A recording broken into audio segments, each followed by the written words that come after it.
Hello, ഇന്നപ്പോഴൊരു കഥ പോലെ തന്നെ അങ്ങ് തുടങ്ങിയേക്കാം. കൊല്ലം റെയിൽവേ സ്റ്റേഷനാണ് ഈ കാണുന്നത്. അപ്പം ഞങ്ങൾ നേരെ ട്രെയിൻ പിടിച്ച് എറണാകുളത്തോട്ട് എത്തിയിട്ടുണ്ട്. ആദ്യം ചെന്നപ്പോൾ തന്നെ നല്ല വിശപ്പുണ്ടായിരുന്നു. എന്തായാലും അടുത്തുള്ളൊരു റെസ്റ്റോറൻറ്റിൽ തന്നെ കയറി അവിടെ നിന്ന് അങ്ങ് ഫുഡ് അടിച്ച് ഫുഡ് കഴിച്ചപ്പോഴത്തേക്ക് പിന്നെ വയറൊക്കെ നിറഞ്ഞ് ഞങ്ങൾ പിന്നെ കുറച്ച് നേരം അവിടെ നിന്നൊക്കെ വർത്താനമൊക്കെ പറഞ്ഞു. കാരണം എന്ന് വെച്ച് കഴിഞ്ഞാൽ ഞങ്ങളുടെ സ്ഥലത്തേക്ക് പോകാമെന്നാണ് അവിടെ. അതിനുള്ള സമയമായിട്ടില്ലായിരുന്നു. കുറച്ച് നേരം അവിടെ സ്പെൻഡ് ചെയ്തതിന് ശേഷം പിന്നെ നേരെ വിട്ടു സുഭാഷ് പാർക്കിൽ. അവിടെയും പോയി കുറച്ച് നേരമൊക്കെ കഥയും പറഞ്ഞൊക്കെ ഇരുന്നിട്ട് പിന്നെ ഒരു ചായയൊക്കെ കുടിച്ചിട്ട് പയ്യെ ഞങ്ങൾ ഈ പോണ്ട സ്ഥലത്തോട്ട് പോവുകയാണ് ചെയ്യുന്നത്. എവിടെയാണെന്നുള്ളത് ഞാനിപ്പോൾ കാണിച്ചു തരുന്നതായിരിക്കും. എന്തായാലും ഞങ്ങൾ നല്ല എൻജോയ് ചെയ്തൊരു സ്ഥലമായിരുന്നു. പെട്ടെന്ന് തീരുമാനിച്ചതാണ്, ഒരു പ്ലാനിങ്ങും ഇല്ലായിരുന്നു. എവിടെയെങ്കിലും മക്കളെയും കൊണ്ടൊന്ന് പോകണം എന്ന് വാട്സപ്പ് നേരത്തെ പറഞ്ഞപ്പോഴേ ഞങ്ങൾ വിപിൻ വന്നിരുന്നാണ് ഈ ഐഡിയ പറഞ്ഞു തന്നെ. എന്തായാലും വിപിനും ഫാമിലിയും ഉണ്ട്, ഞങ്ങളും ഉണ്ട്. അപ്പം ഞങ്ങൾ ഈ രണ്ട് ഫാമിലിയും കൂടെ ചേർന്ന് നേരെ ക്രൂസിലോട്ട് കയറിയിട്ടുണ്ട്. നമ്മുടെ മിനാർ ക്രൂസ് ഷിപ്പിലാണ് കൊച്ചിയിലുള്ള. അപ്പോൾ അതിൽ അടിച്ചു പൊളിച്ചെന്ന് പറഞ്ഞു കഴിഞ്ഞാൽ ഒരു രക്ഷയില്ലായിരുന്നു. ഞങ്ങൾ 5:30 മണി തൊട്ട് 7:30 വരെയൊക്കെയുള്ള ഒരു ടൈമിങ്ങിലാണ് ഞങ്ങൾ കയറിയിരിക്കുന്നത്. എന്തായാലും അതിനകത്ത് ചെന്നപ്പോൾ തന്നെ ഒരു നല്ലൊരു ഫീലിംഗ് ആയിരുന്നു. ഞങ്ങൾ ഇത്രയും പേരുണ്ട്. ഇവിടെ വോയിസ് ഇടണമെന്ന് ഞാൻ വിചാരിച്ചതല്ല, പക്ഷേ എനിക്ക് അവിടെ പാട്ട് കേൾക്കുന്ന കാരണം കൊണ്ട് എനിക്ക് വോയിസ് ഇട്ടേ മതിയാവും. ടിക്കറ്റ് അങ്ങോട്ട് കൊടുത്തത് പിന്നെ ഞങ്ങൾ നേരെ ഓടിക്കരുത് ഏറ്റവും മുകളിലത്തെ നിലയിലേക്കാണ്. കാരണം എന്ന് വെച്ചാൽ പറഞ്ഞു കഴിഞ്ഞാൽ നമ്മുടെ ഷിപ്പ് അങ്ങോട്ട് എടുത്തു കഴിഞ്ഞാൽ പിന്നെ അവർ നമ്മളെ മുകളിൽ നിൽക്കാൻ അനുവദിക്കത്തില്ല. അപ്പം ഞങ്ങൾ കുറച്ച് നേരം അവിടെ നിന്ന് അങ്ങോട്ട് അതിൻ്റെ അതൊക്കെ ആസ്വദിച്ച് 5 മണിക്ക് ഞങ്ങൾ അവിടെ റിപ്പോർട്ട് ചെയ്ത് 5 മണിക്ക് നമ്മളെ ഷിപ്പിൽ കയറ്റി. ഒരു 5:10 നമ്മളെ ഷിപ്പിൽ കയറ്റിയിട്ടുണ്ട്. ഷിപ്പിൽ നമ്മൾ മേളിൽ നിന്ന് കുറച്ച് നേരം വീഡിയോസും ഫോട്ടോസും ഒക്കെ ഞാൻ പറഞ്ഞതുപോലെ എടുത്ത്. അപ്പോൾ ഇത് കാണുമ്പോഴത്തേക്ക് നിങ്ങൾക്ക് തന്നെ ഒരു സന്തോഷം ഫീൽ ചെയ്യും. കാരണം എന്ന് പറഞ്ഞു കഴിഞ്ഞാൽ കുഞ്ഞു കുട്ടികൾ മുതൽ വലിയ ആൾക്കാർ വരെ ഇതിനകത്ത് എൻജോയ് ചെയ്യുന്ന കണ്ടു കഴിഞ്ഞാൽ ഉണ്ടല്ലോ, ഭയങ്കര രസമാണ്. എന്തായാലും ഇത്രയും ആൾക്കാർ ഇതിനുള്ളിലുണ്ടായിരുന്നു. ഇപ്പം നമ്മൾ സീറ്റൊക്കെ അറേഞ്ച് ചെയ്ത് അവർ ഇട്ടിട്ടുണ്ടായിരുന്നു. കാരണം ഇതിൽ പ്രോഗ്രാമൊക്കെ കുറേ അവർ സെറ്റ് ചെയ്തിട്ടുണ്ടായിരുന്നു. പാട്ടും ഡാൻസും പിന്നെ മാജിക് ഷോയും മൈൻഡ് ഷോയും അങ്ങനെ ഒരുപാട് കാര്യങ്ങളൊക്കെ നമ്മളെ എൻ്റർടൈൻ ചെയ്യിക്കാൻ വേണ്ടിയിട്ട് അവർ അറേഞ്ച് ചെയ്തിട്ടുണ്ടായിരുന്നു. പിന്നെ ഞങ്ങൾ ഇരുന്നത് ഇതിൻ്റെ അകത്താണ്. അപ്പോൾ ഇതെന്ന് പറഞ്ഞു കഴിഞ്ഞാൽ ഒരു ചെറിയ AC റൂമാണ്. ഇവിടെ നമുക്ക് രാവിലെ ചെല്ലുമ്പോൾ തന്നെ നമുക്ക് വെൽക്കം ഡ്രിങ്കും പിന്നെ സ്നാക്സും ടീയും ഒക്കെ തരുന്നുണ്ട്. അപ്പോൾ ഇതൊക്കെ നമ്മൾ കഴിച്ചിട്ട് അവിടെ ഇതിലെല്ലാം പങ്കെടുത്ത് പോകുമ്പോഴത്തേക്ക് നമുക്ക് ആ 2.5 മണിക്കൂർ പോകുന്നതേ സത്യം പറഞ്ഞു കഴിഞ്ഞാൽ അറിയുന്നതായപ്പോൾ തന്നെ അവർ ഷിപ്പ് എടുത്തിട്ടുണ്ട്. ഷിപ്പ് എടുത്തപ്പോൾ ജയ്ഹോ എന്നൊരു പാട്ടൊക്കെ ഇട്ട് നല്ല അടിപൊളിയായിട്ട് ഇങ്ങനെ പോയിക്കൊണ്ടിരിക്കുകയാണ്. എനിക്കാണെങ്കിൽ ഭയങ്കര സന്തോഷം എന്ന് വെച്ചാൽ കടലിലൂടെ യാത്ര ചെയ്യാൻ പോവുകയാണ്, അതും ക്രൂസിൽ. അപ്പോൾ പിന്നെ ഒന്നും പറയണ്ടല്ലോ. എന്തായാലും ഞാൻ അതിൻ്റെ ഒരു മൂഡിൽ അവിടെ നിന്ന് ഇങ്ങനെ കാഴ്ചകൾ. ഏറ്റവും ഭംഗിയായ ഒരു ഭാഗം എന്ന് പറഞ്ഞു കഴിഞ്ഞു കഴിഞ്ഞാൽ സൂര്യാസ്തമനം തന്നെയായിരുന്നു. നമ്മൾ ആദ്യമേ കാണുന്നതും പിന്നീട് പയ്യെ പയ്യെ ആ സൂര്യൻ ഇറങ്ങി പോകുന്നതും ഒക്കെ വളരെ മനോഹരമായി നമുക്ക് അവിടെ നിന്ന് കാണാൻ പറ്റിയിട്ടുണ്ട്. വേറെ അനുഭവമാണ്. കാരണം എന്ന് പറഞ്ഞു കഴിഞ്ഞു കഴിഞ്ഞാൽ അതിങ്ങനെ പൊങ്ങിയും താങ്ങിയൊക്കെ പോകുന്നതൊക്കെയല്ലേ തോന്നുന്നത് തിരമാലകൾ വരുമ്പോഴത്തേക്ക്. എന്തായാലും അത് പിടിച്ചു നിൽക്കുന്നത് കാരണം നമ്മൾ വീഴത്തില്ല. നടുക്കോട്ട് നിൽക്കുകയാണെന്നുണ്ടെങ്കിൽ നമ്മൾ വീഴുന്നതായിരിക്കും.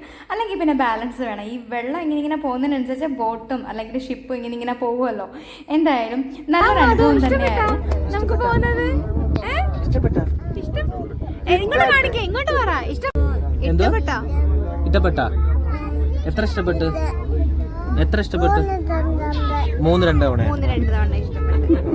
ആദുവിൻ്റെ റിവ്യൂ ഇതേ ആർദു ഇവിടെ വെച്ചേ തന്നു കഴിഞ്ഞു. അവൻ അത്രയ്ക്ക് ഇഷ്ടപ്പെട്ടു, കുറേ എൻജോയ് ചെയ്തായിരുന്നു അവൻ. പക്ഷേ ലാസ്റ്റ് ആയപ്പോഴത്തേക്ക് കുറച്ച് ഉറങ്ങിയൊക്കെ പോയി ആശാൻ. എന്തായാലും നേരത്തെ ഞാൻ സ്നാക്സും ടീയും ഒക്കെ തന്നു എന്ന് പറഞ്ഞിരുന്നില്ലേ, അതിൻ്റെ വീഡിയോസാണ് ഇപ്പം ഞാൻ ഈ കാണിച്ചത്. പിന്നെ അവിടെ പാട്ടാണ് ആദ്യം തുടങ്ങിയത്. ആദ്യം നമുക്ക് ഓരോ സ്ഥലങ്ങൾ പരിചയപ്പെടുത്തി തന്നു അവരിങ്ങനെ പോകുന്ന സമയത്ത്. കരയിലുള്ളതും കടലിലുള്ളതും ഒക്കെ ഓരോന്ന് ഇങ്ങനെ പരിചയപ്പെടുത്തിയിട്ട് പിന്നെ അതിനുശേഷം പാട്ട് ആരംഭിച്ചു. പാട്ട് കഴിഞ്ഞിട്ടാണ് പിന്നെ ഡാൻസ് ഒക്കെ ഉണ്ടായിരുന്നു. പിന്നെ നമുക്ക് ഇഷ്ടമുള്ളവർക്ക് കയറി പാടാമായിരുന്നു. എന്തായാലും പോകുന്ന വഴിക്ക് കുറേ കാഴ്ചകളും കണ്ടു ഞങ്ങൾ. ചീനവല, പിന്നെ കപ്പൽ, അങ്ങനെ കുറേ കാര്യങ്ങൾ ഇങ്ങനെ കണ്ടു. അസ്തമയായിരുന്നു ഏറ്റവും വൈബായിരുന്ന കാര്യം. എന്തായാലും ഞങ്ങൾ ഈവനിങ് ടൈം എടുത്തതെന്ന് പറഞ്ഞു കഴിഞ്ഞാൽ ആ ഒരു ഈവനിങ് വൈബ് കിട്ടാൻ വേണ്ടിയിട്ടാണ് ഈവനിങ് ടൈം ഞങ്ങൾ സെലക്ട് ചെയ്തത്.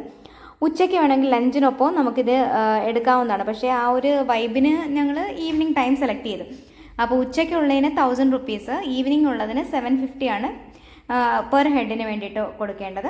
പിന്നെ നൈറ്റ് ഉണ്ടോ എന്നുള്ള കാര്യത്തിൽ എനിക്ക് കറക്റ്റായിട്ട് അറിയത്തില്ല. എന്തായാലും കടലിലൂടെയുള്ള എൻ്റെ ആദ്യത്തെ യാത്രയായിരുന്നു, അതും ഷിപ്പിൽ. കൊച്ചൊരു ക്രൂസ് ആയിരുന്നെങ്കിലും ശരി, നല്ല രസമായിരുന്നു.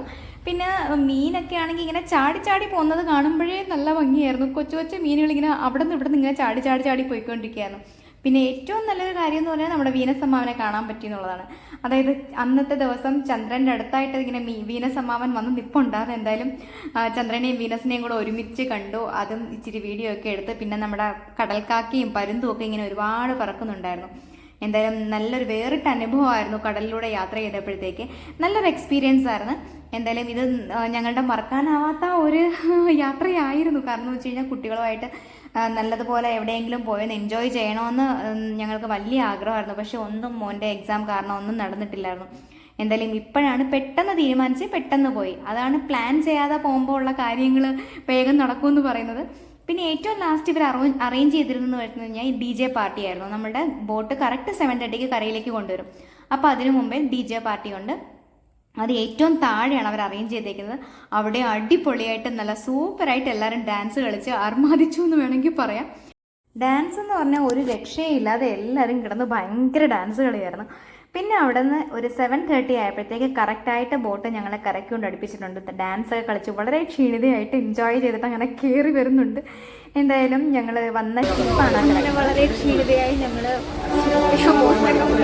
ഷിപ്പിലൊക്കെ പോയിട്ട് അങ്ങനെ ഞങ്ങളുടെ മെമ്മോ പിടിച്ചൊക്കെ കൊണ്ട് ഓടി കയറിയൊക്കെ വന്നിരിക്കുകയാണ്. എല്ലാവരും ഉണ്ട്.